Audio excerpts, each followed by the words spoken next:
Bem, pessoal, bom dia. Nós vamos continuar nossos estudos, tá bom? E na aula passada nós falamos sobre a degradação do solo, né? E a conservação desse solo também. Depois nós tivemos nossa prova, né? Desejo boa sorte para todos vocês. E eu espero que você já tenha tomado o seu Nescau, né? Que você se concentre agora para nós estudarmos, tá bom? E o que nós vamos estudar nessa aula? Nós vamos ver as formas de cultivos, né, prejudiciais ao solo agrícola, né? E nós vamos ver também a conservação desse solo agrícola, tá bom? Olha só. Quais são, gente, né, essas formas de cultivo, né? E antes de começar, eu só queria dizer o seguinte. Você pode estar encontrando, né, esse assunto lá no seu livro, na página 106, tá bom? E, gente, nós temos várias técnicas, né? Os agricultores, eles utilizam de várias técnicas, né, para garantir uma qualidade, né, na colheita. Só que o que acontece? Se essas técnicas elas não forem usadas de forma adequada, né, o que a gente vai ter? A gente não vai ter uma qualidade, né, na colheita, e a gente vai também estar degradando o solo. E aí agora a gente vai ver, né, a gente vai listar aqui algumas dessas práticas de cultivo, né, que podem ser prejudiciais, como é o caso do uso de adubos químicos e de defensivos agrícolas, né? Olha só, gente, o uso de produtos, né, deve ser feito com base em análises periódicas do solo, ou seja, precisam, né, ter pessoas que são profissionais daquela área e que analisem o solo para saber se ele está apto, né, ao plantio, por exemplo, tá bom? E quem pode fazer isso, né? Alguém que conhece o solo pode fazer também, mas é ideal que seja um profissional, né, que faça isso.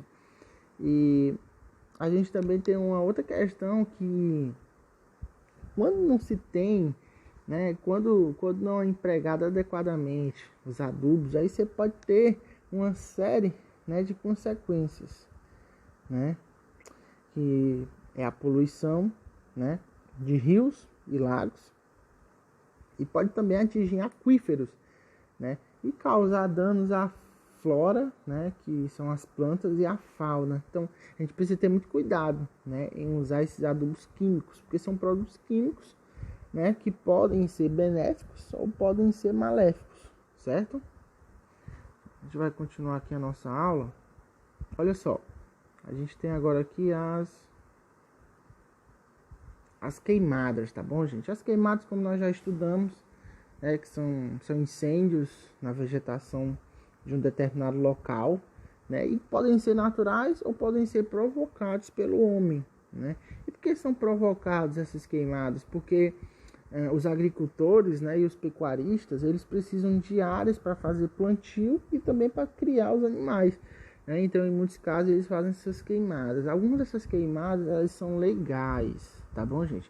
E algumas são ilegais, na sua grande maioria são ilegais. Foi o que a gente viu que aconteceu, né, no ano de 2019, né, que saiu na televisão, né, que teve muito noticiário sobre isso, sobre as queimadas que estavam acontecendo no Brasil, lá na região da Amazônia, né, e que se nós continuarmos, né, com essa taxa, né, com essa taxa de desmatamento, de queimadas que vem acontecendo, né, ano após ano, daqui, gente, a 20, a 40 anos, talvez nós não vamos ter mais a Amazônia como ela está hoje, né?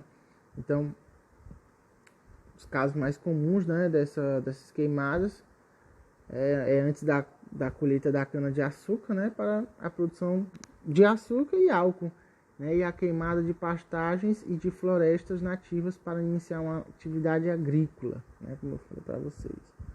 Né, gente? Então é por isso que acontecem muitas queimadas e elas são prejudiciais ao solo também, né? O desmatamento, né, que é um processo de retirada de vegetação. E para que né, existe o desmatamento? É porque para que se amplie a área empregada nas atividades agropecuárias, né? Então isso acontece muito no nosso país e também é uma, né, forma prejudicial, uma forma de cultivo prejudicial do solo, certo, gente? Desmatamento. A gente vai continuando aqui, a gente vai falar da compactação do solo, né? O que é essa compactação do solo, né? Como a gente estudou, o solo, ele tem aquilo que a gente chama de porosidade. Por que é importante o solo ter porosidade? Porque é o seguinte, através desses poros, né, o oxigênio e a água entram, né, na terra e aí conseguem chegar às raízes das plantas. Vocês estão entendendo? Aí uma vez que você tem a redução dessa porosidade, o que vai acontecer? Né? As plantas elas vão ter dificuldade em se enraizar. Vocês estão entendendo? Então, é também uma prática, né, de cultivo prejudicial. E como isso pode acontecer? Né? Através de tratores, como vocês estão vendo, né? Através também do homem, né? Quando ele está ali na floresta não, né? Mas quando ele está numa certa área, né? E que você fica ali, por exemplo, passando tratores, né? Fica pessoas circulando naquela área, pisando, então aquilo vai reduzindo a porosidade do solo. Lógico que se você for comparar um trator, é muito maior, né, o processo de redução de porosidade por um trator, mas também a questão do homem, né, da circulação humana em um determinado local, causa também uma compactação do solo. Tá bom, pessoal? A gente vai continuando aqui e agora a gente vai falar sobre a conservação do solo agrícola. Certo? Olha só, gente. Existem várias regiões no Brasil, né? E todas elas têm algumas características, né, que são próprias delas, né? Então, elas não são iguais, né? Existem climas diferentes, né? Existem solos diferentes. Então, a gente precisa entender que existem algumas atividades, né, que devem ser escolhidas, algumas atividades agropecuárias que devem ser escolhidas de acordo com a região, de acordo com o clima, né, de acordo com as características daquela região.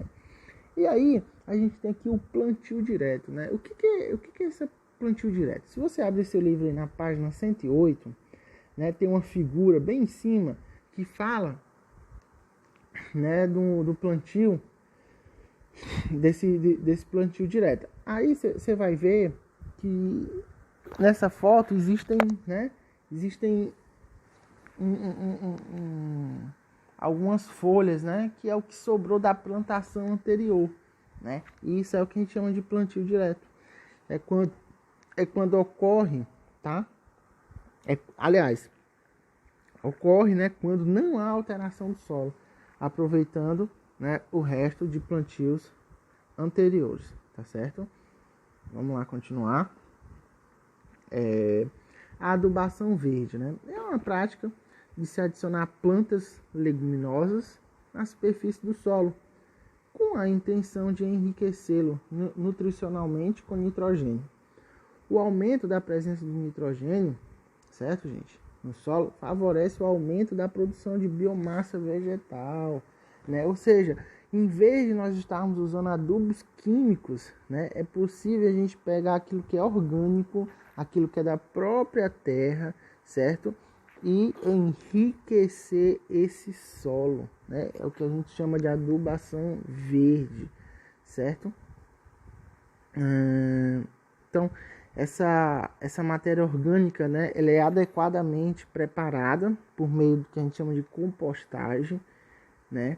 E aí depois o solo é preparado para que se possa ali fazer o plantio. Então é uma maneira, né, de plantar bem, né, bem sustentável, tá bom? A gente vai continuando aqui, vamos lá. A gente vai falar agora sobre o terraceamento, né? A gente tem, né, que esse terraceamento é uma técnica agrícola de plantio elaborada para a contenção de erosões causados pelo escoamento da água em áreas divertentes. Então você tem aquelas áreas, né, pessoal, que elas são inclinadas, né?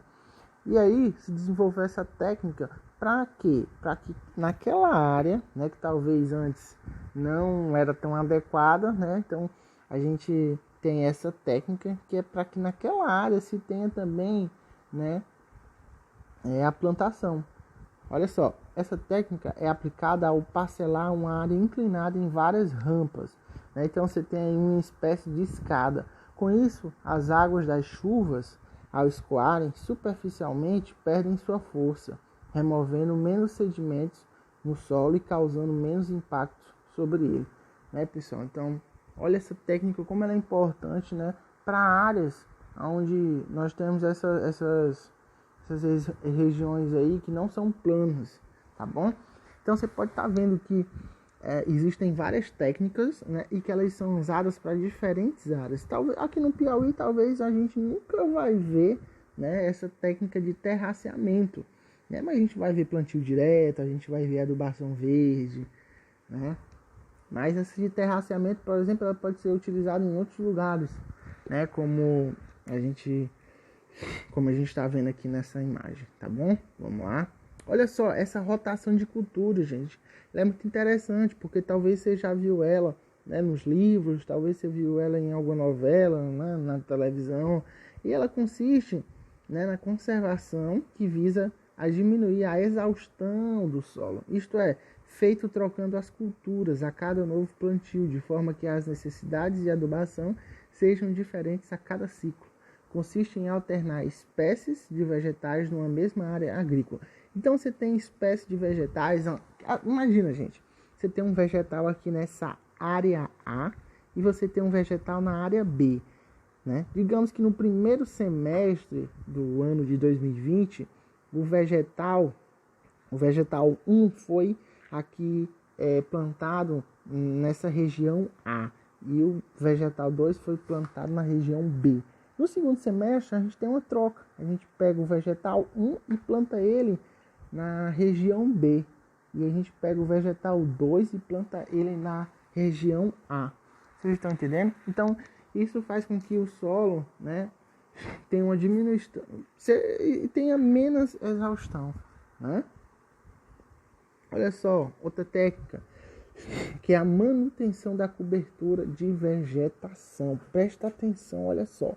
É uma prática que evita o impacto direto das águas provenientes das chuvas e da irrigação, que podem compactar o solo argiloso ou arrastar partículas de solos mais arenosos, evitando também a erosão eólica, que nós estudamos na aula passada. Você pode ver o cacau, você pode ver no seu livro também, na página 109, né, uma plantação de cacau, na qual o cultivo foi feito mantendo-se a cobertura vegetal da floresta, tá bom, pessoal? Vamos lá. Olha só, uma outra técnica também que nós temos aqui é o estabelecimento de quebra-vento. Olha só, gente, você pode ver na figura aí, né, que existem árvores, né, e que depois dessas árvores nós temos plantações. E essas árvores que são maiores, né, que são mais altas, elas são o que nós chamamos de quebra-vento, tá? Plantação de árvores e arbustos ao redor da área de cultivo agrícola, né? Para quê? Para bloquear o caminho do vento. E aí o que acontece com isso? Minimiza ou até evita a erosão eólica, tá bom, pessoal? Então, é uma técnica muito útil, tá bom, para os lugares. Então, gente, o que a gente pode observar a partir daí? O que a gente pode, né, entender? É que existem várias técnicas, e essas técnicas, né, elas foram surgindo a partir da necessidade, né, de alguns povos, tá bom? Talvez aqui nós não precisamos, né, de uma técnica de terraceamento, né, mas nós precisamos do plantio direto, nós precisamos talvez, né, da adubação verde, né? Então é muito importante nós entendermos isso, tá? E agora eu queria que você respondesse, tá bom? O exercício da página 110 aí no seu livro, tá bom, gente? Então, o que acontece? Você vai responder esse exercício, apenas as perguntas, tá? E você vai me enviar, tá bom, pessoal? Então, eu quero agradecer você por ter assistido a nossa aula, tá bom? E quero dizer que nós vamos continuar com os nossos estudos e na próxima aula eu vou estar entregando a nota da prova, tá bom? Eu queria que vocês se esforçassem, né? Eu sei que nós estamos vivendo um tempo, né, de distanciamento e que é um pouco complicado, que nós também estamos nos adequando a esse novo estilo de aula, mas eu quero dizer que você não pode parar de estudar, que você precisa se concentrar nesses momentos que nós temos aqui de estudo, tá bom, pessoal? E aí, faça o exercício e me entregue, tá bom? Então, valeu, pessoal. Até mais.